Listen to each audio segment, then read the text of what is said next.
The gap between knowing and doing. Where most dreams disappear, you know what you need to do. You've read the books.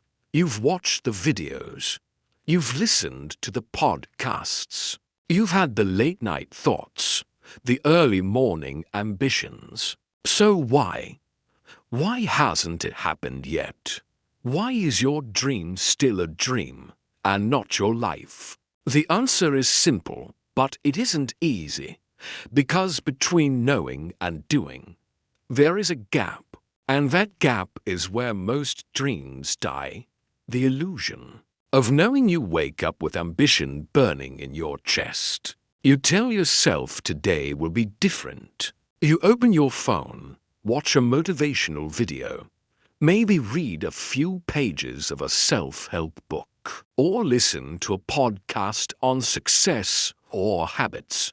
For a moment, you feel something shift. You feel the energy. You feel the belief. It's like a spark lights up inside you.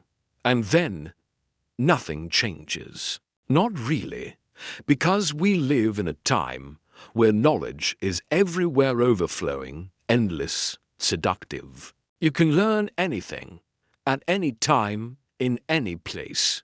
You can search for the blueprint, the strategy, the 5-step plan to success, happiness, wealth, fulfillment. You can scroll endlessly through content that tells you how to build a business, how to get in shape, how to heal, how to grow. And after a while, that consumption feels like motion. It feels like progress. But it isn't. This is the trap. This is the illusion. We've confused learning with living. We've confused consuming ideas with creating outcomes. We've mistaken stimulation for transformation. And this illusion, this beautiful, seductive, comfortable illusion is where most people lose their lives. Not because they didn't know what to do, but because they never moved beyond knowing. You see, there's a strange psychological effect that happens. When we learn something new, our brain rewards us with a hit of dopamine, the same chemical responsible for motivation and pleasure. That means simply reading about success or listening to someone speak about change gives you a feeling like you're actually becoming successful or changing. And so, you consume more. You take notes. You highlight quotes. You feel inspired. But still, nothing shifts. Your external world stays the same. Because your internal world is tricking you. And let's be honest, knowing is safe. It's easy. It's comfortable. You don't risk anything by reading another book. You don't fail by watching another video. You don't fall short by studying the path. But the second you start doing, the second you actually expose yourself to discomfort, judgment, resistance, and vulnerability. So most people stay in the safety of knowledge, all while wondering why they still feel unfulfilled. We're not starved for information. We're drowning in it. The truth is, you already know enough to take the next step toward your dream. You already know what to do, or at least enough to begin. But beginning would mean letting go of the safety of theory. It would mean doing something real, something imperfect, something that might not work. And that's where the fear begins to whisper. Maybe I need to learn a little more first. Maybe I'm not ready yet. But listen closely. Readiness is a lie. You won't ever feel completely ready. That feeling you're waiting for, the perfect certainty, the perfect moment, it doesn't exist. At some point, you have to cross the threshold. At some point, you have to trade comfort for courage. The greatest tragedy isn't ignorance. It's knowing exactly what you need to do and still not doing it. That's the real heartbreak. Watching your dream drift further into the distance, not because it wasn't possible, not because it wasn't meant for you, but because you let the illusion of knowing convince you that you were moving when you were standing still. If you're honest with yourself right now, you already know what step you've been avoiding. You already know what conversation you need to have, what plan you need to act on, what discipline you need to commit to.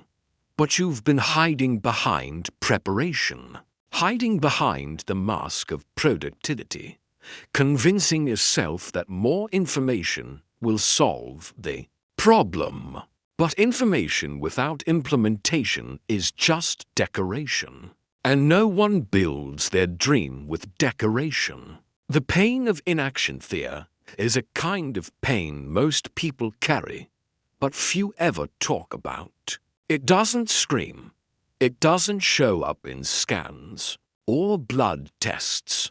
But it's there, quiet, constant, a dull, gnawing ache that lives under the surface of your day. It's the pain of inaction, the pain of knowing you were meant for more, while watching yourself settle for less. This pain doesn't arrive suddenly. It builds slowly over weeks, months, years. It hides behind your distractions. It disguises itself as fatigue, frustration, even boredom. It becomes the tension in your shoulders, the restlessness you can't explain, the inner voice that whispers at night, "This isn't who I'm supposed to be."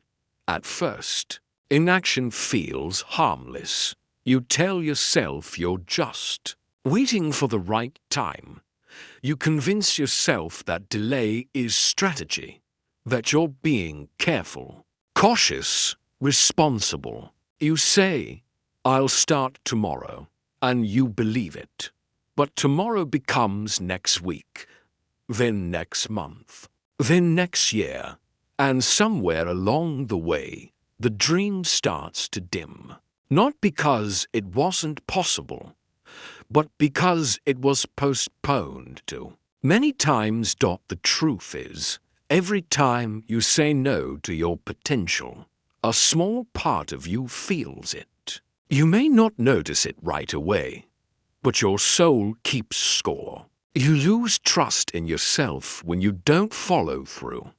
You start questioning your worth, your ability, your identity. Not because you're broken, but because you've broken the promises you made to yourself. And it's easy to pretend that it doesn't hurt, to laugh it off, to stay busy, to keep scrolling, to stay numb. But deep down, you know what?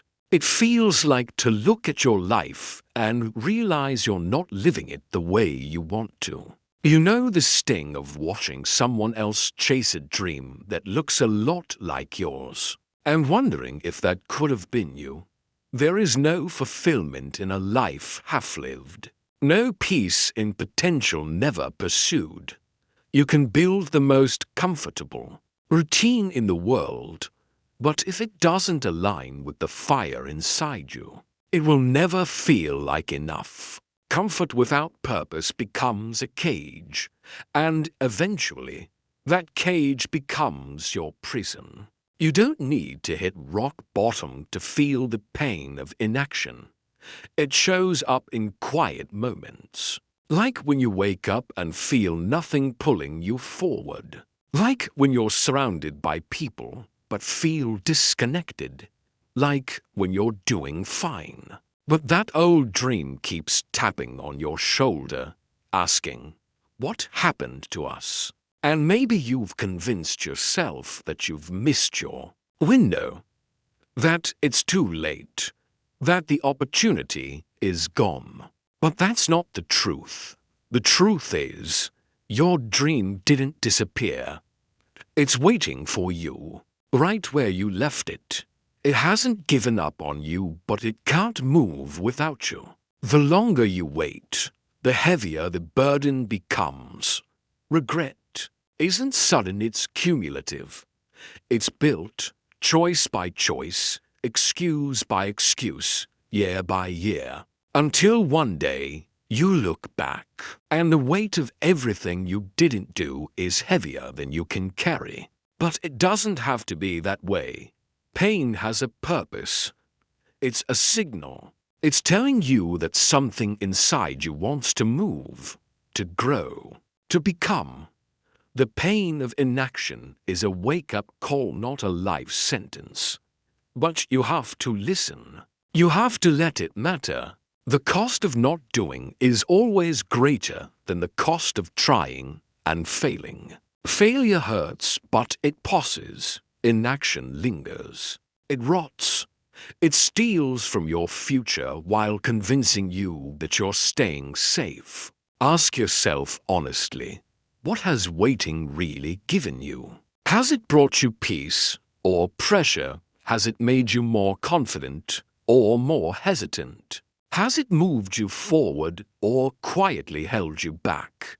Because the truth is, inaction is not neutral. It's not harmless.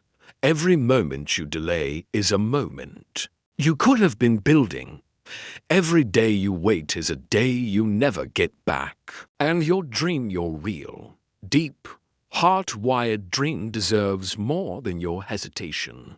It deserves your courage. Fear, the architect of the gap. If the gap between knowing and doing had a name, it would be fear. Fear builds the walls. Fear lays the foundation. Fear stands in the center of that space, arms folded, guarding the bridge between who you are and who you're trying to become. And unless you name it, face it, and walk through it, it will quietly run your life while pretending it's protecting you. Fear is not always loud. Sometimes it's quiet, rational, even polite. It shows up as I'm not ready. It disguises itself as I just need more time, or I want to be smart about this. It tells you to wait for the right season, the perfect plan, the clear sign.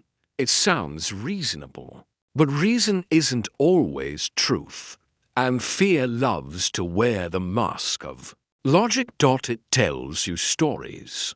Stories about why it won't work, why you're not enough, why you shouldn't bother. Stories that sound convincing because they've lived inside you for so long. Stories built from past failures, from voices you trusted, from moments when you felt small, and over time, you started mistaking those stories for facts. But they're not facts. They're fears dressed up as reality. Fear isn't just afraid of failure. It's afraid of change. It's afraid of you becoming someone different, someone more powerful, more visible, more committed. Because growth demands that you leave behind the version of yourself that fear knows how to control. And fear would rather keep you in a life that's comfortable than risk losing its grip on you. That's why fear doesn't just freeze you, it makes you forget. Forget what you're capable of. Forget what you want. Forget who you used to be before the world told you to play small. It convinces you that safety is survival, even when that safety is suffocating you. The most dangerous thing about fear isn't how strong it is. It's how familiar it becomes. You can live inside it for so long that it stops feeling like fear, it just feels like life.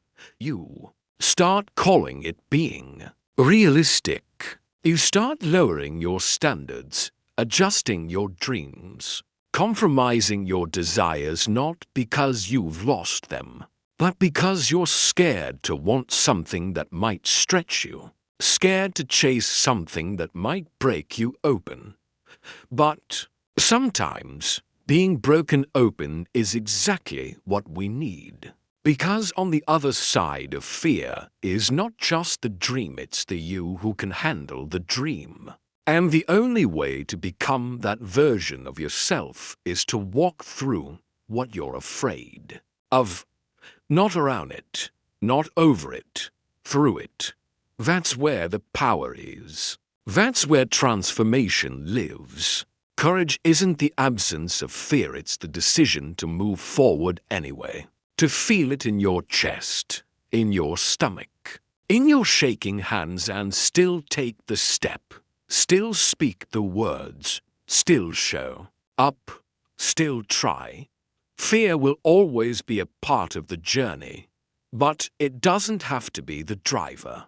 You get to choose who sits at the wheel. And the moment you stop letting fear make your decisions is the moment your life begins to expand. Look back at the moments that changed you, the real moments, the ones that made you stronger, deeper, wiser. Almost all of them began with fear. Almost all of them required a leap. You were afraid then, and you did it anyway. And that's what you have to remember. Fear doesn't mean stop. It means step in.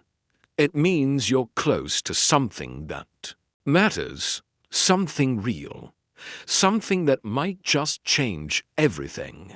The gap is not just a space between knowledge and action, it's a space between fear and freedom.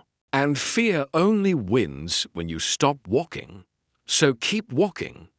Even if your voice shakes, even if your hands tremble, even if your heart races, that's how you break through. That's how you take your power back. That's how you close the gap. Discipline, the bridge from knowing to doing, the gap between knowing and doing, is not crossed with inspiration, it's crossed with discipline. Inspiration gets you excited. Discipline gets you results. And if fear builds the walls of the gap, discipline is the bridge that walks you across it one step at a time. Not in a burst of glory, not in a wave of motivation, but in quiet, often invisible moments where you choose action over excuses. Discipline isn't dramatic. It doesn't scream. It's not glamorous. It's not exciting. Discipline shows up early in the morning, when you don't feel like getting out of bed. It shows up when the crowd is gone, when no one is clapping, when your progress isn't impressive yet. It shows up when you're tired, when you're discouraged, when you're doubting yourself, and it says, do it anyway. Most people are addicted to the high of motivation. They chase that emotional rush that comes after watching a powerful video or hearing a speech that makes their heart race. But that high always fades. And when it fades, most people stop. They wait for the next spark, the next wave of energy. But those who win, those who close the gap, they don't wait for motivation. They build routines. They build habits. They make commitments to their future that don't rely on how they feel in the moment. The truth is, your potential means nothing without discipline. Potential is just a promise of what could be. Discipline is what makes it real. It's the muscle you build every time you choose action over distraction. Every time you do the hard thing when the easy option is calling your name. Every time you stay consistent, even when the results are invisible. Especially when the results are invisible. This is where most people give up, right in that invisible space. When they've been showing up, trying hard, staying committed, and yet nothing seems to be changing. That's the test. That's the moment discipline becomes power. Because when you can keep showing up without applause, without evidence, without Guarantees that's when you become unstoppable. That's when the work starts working on you, not just for you. You don't become great by doing something once or twice. You become great by doing something 1,000 times when no one's watching. You don't become confident by hoping for confidence. You become confident by doing hard things until you prove to yourself that you can. Discipline is how you earn trust with yourself, and that trust becomes unshakable. That trust becomes identity, because eventually, it's not about the task anymore, it's about who you're becoming through the task. You're no longer just someone who wants to be fit, focused, financially free, or creative. You become the person who shows up like someone who already is. That's the shift. You stop trying to become, you start embodying. And discipline is what gets you there. You will not always feel like it. You will not always have time.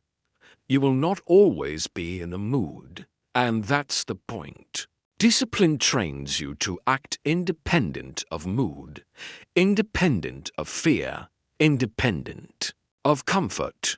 It gives you power over your day, your habits, your life. And let's be clear, discipline doesn't mean perfection. It doesn't mean never messing up, never falling short, never missing a day.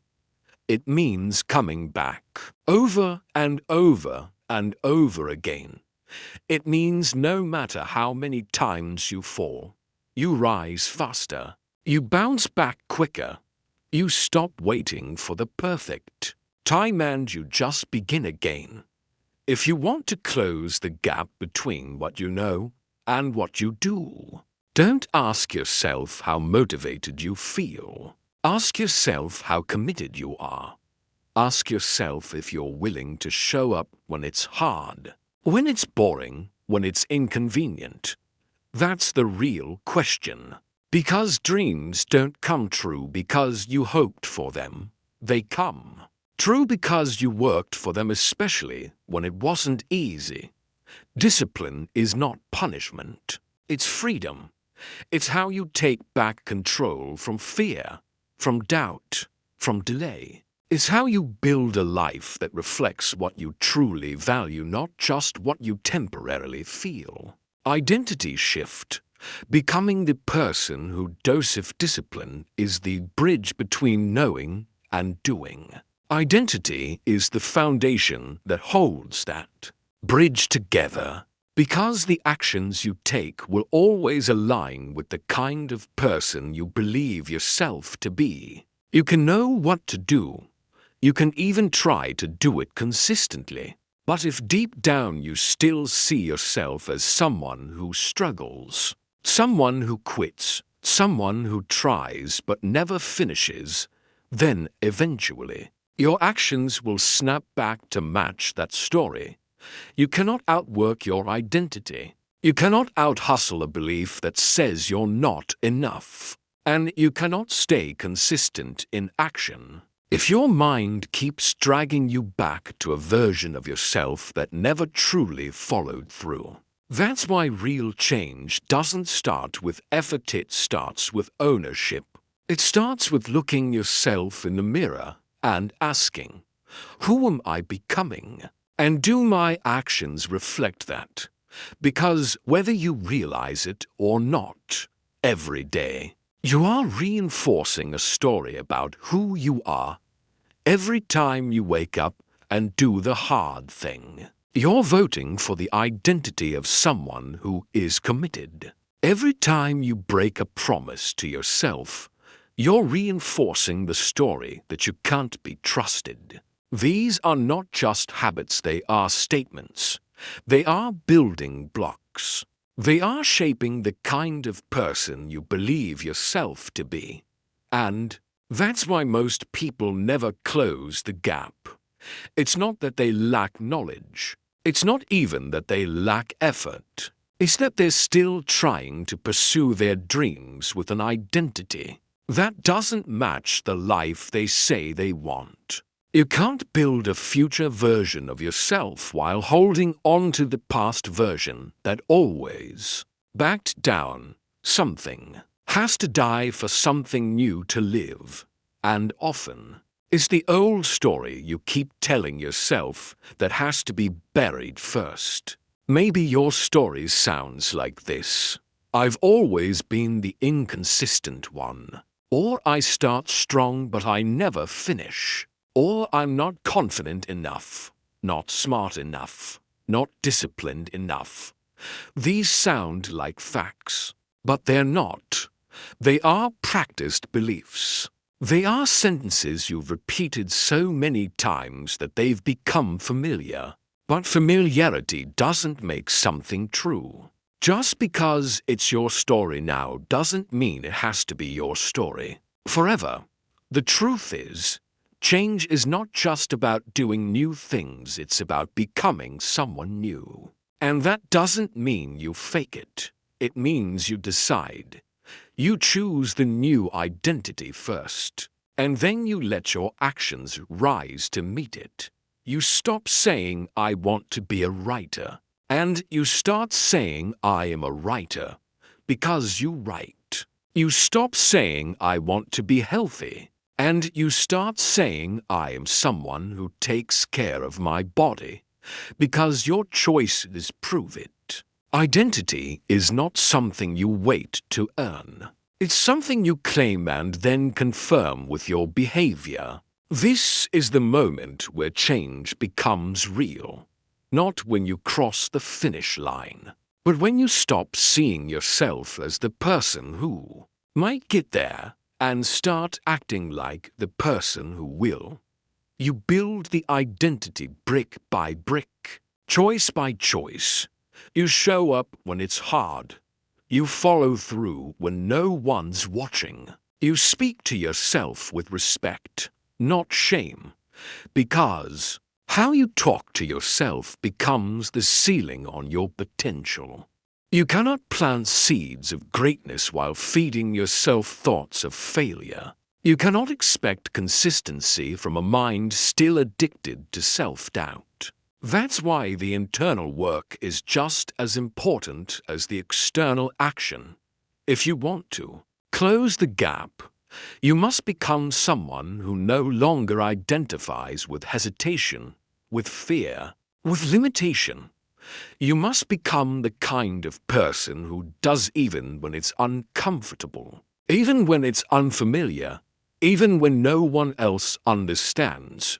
The cost of the gap and the glory beyond it, is a price you pay for every dream you don't pursue. A cost that doesn't come in one dramatic moment, but rather in a slow, quiet erosion of your potential. And it's easy to miss, because on the surface, life still looks okay. You still smile, you still function, you still check the boxes.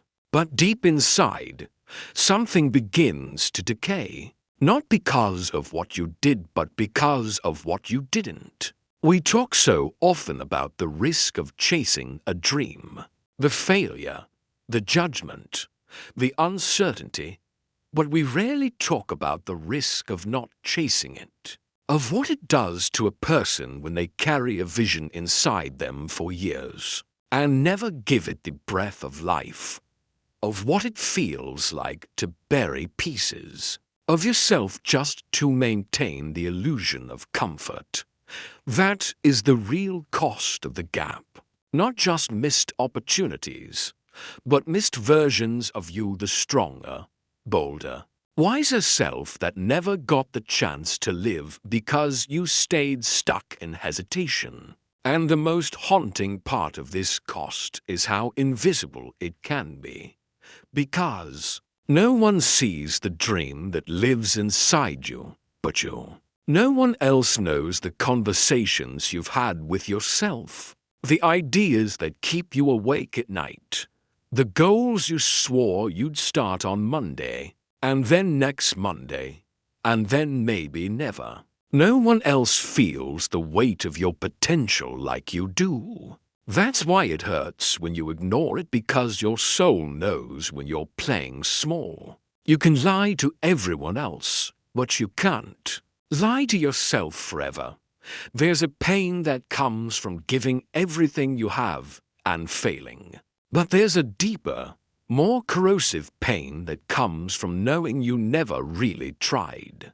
Because at least with failure, you walk away with growth.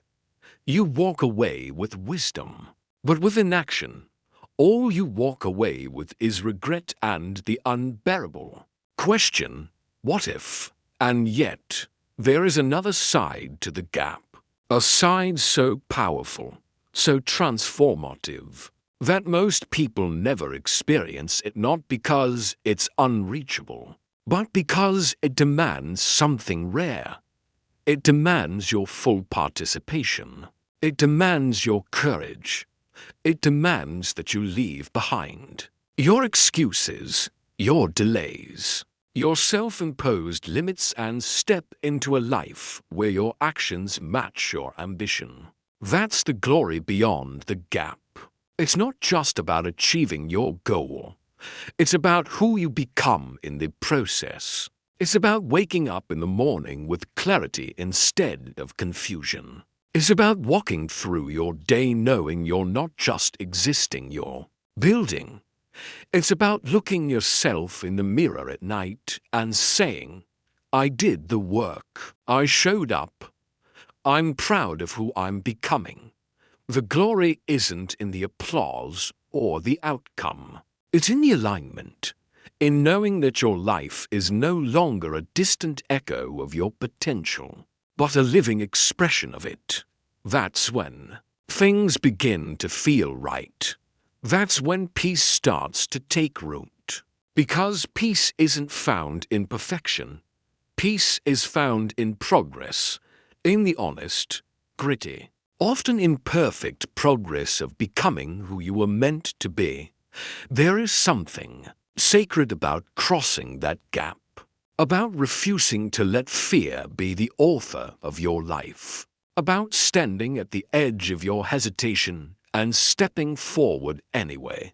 Because once you cross it, once you really cross it, you'll never look at yourself the same way again.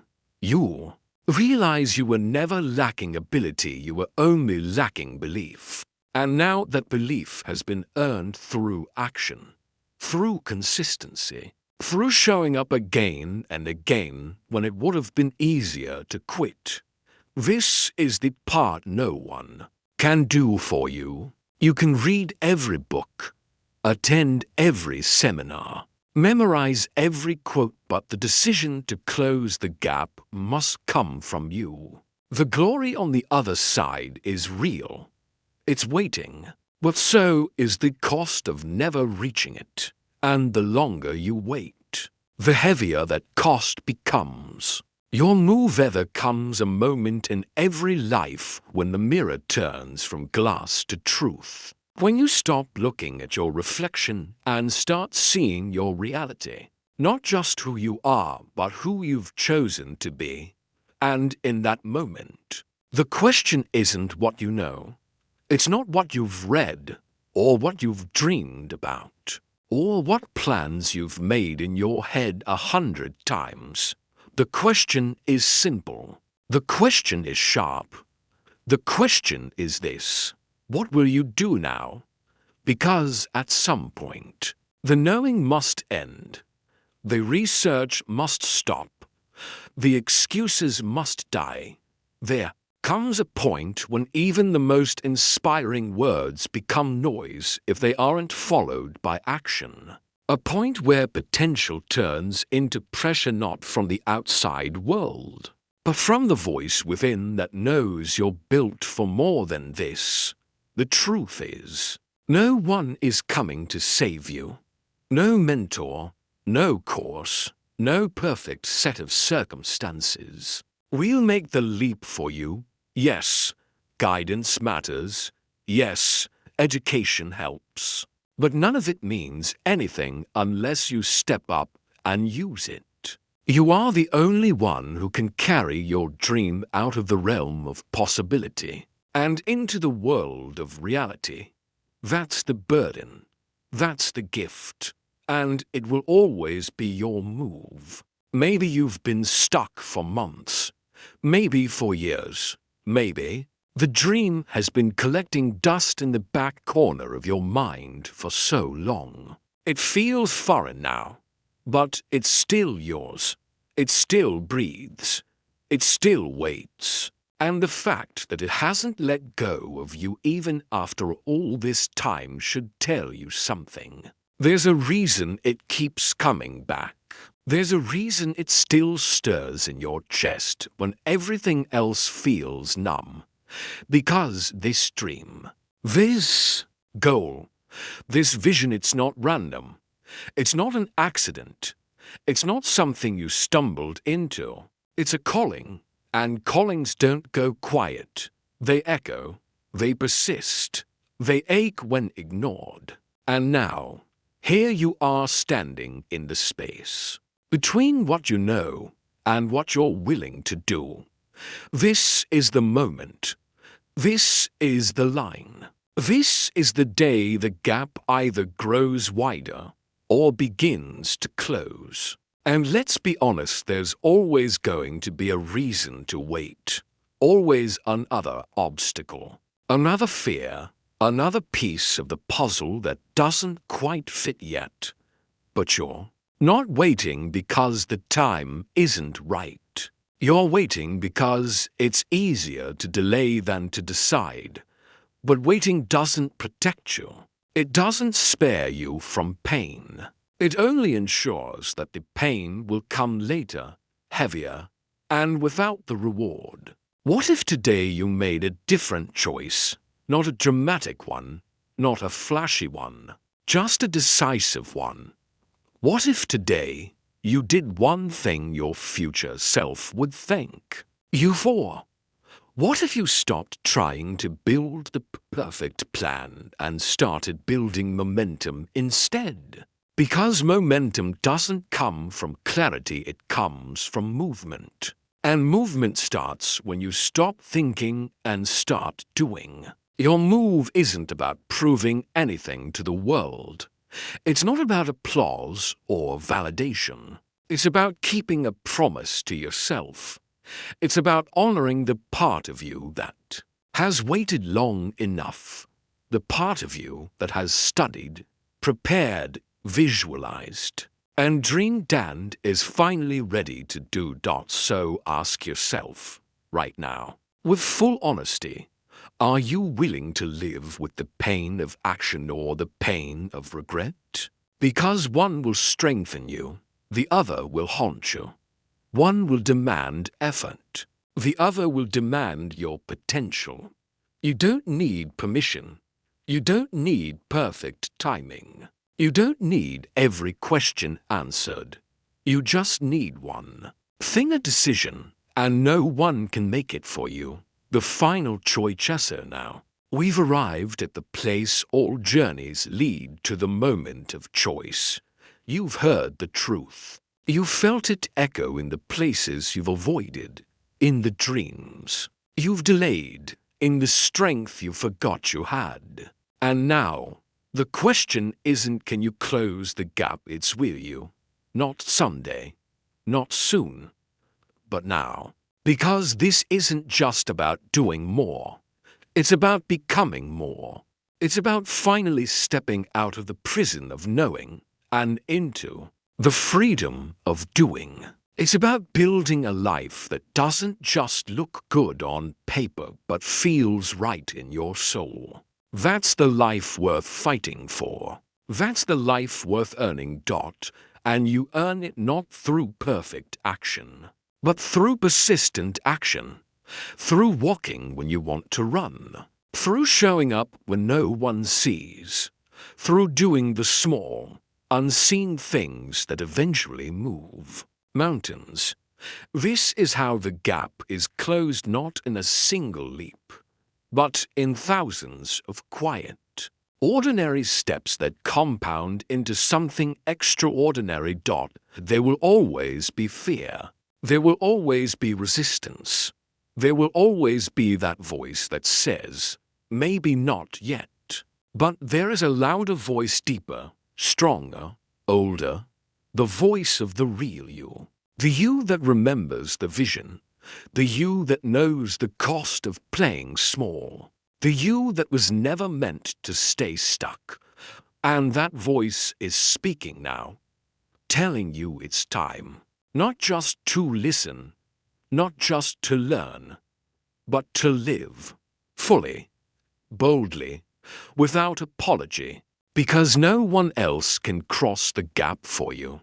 No one else can create your future. It has always been and will always be your move. So choose, step forward, and never, ever look back. Your dream is waiting. Now go meet it.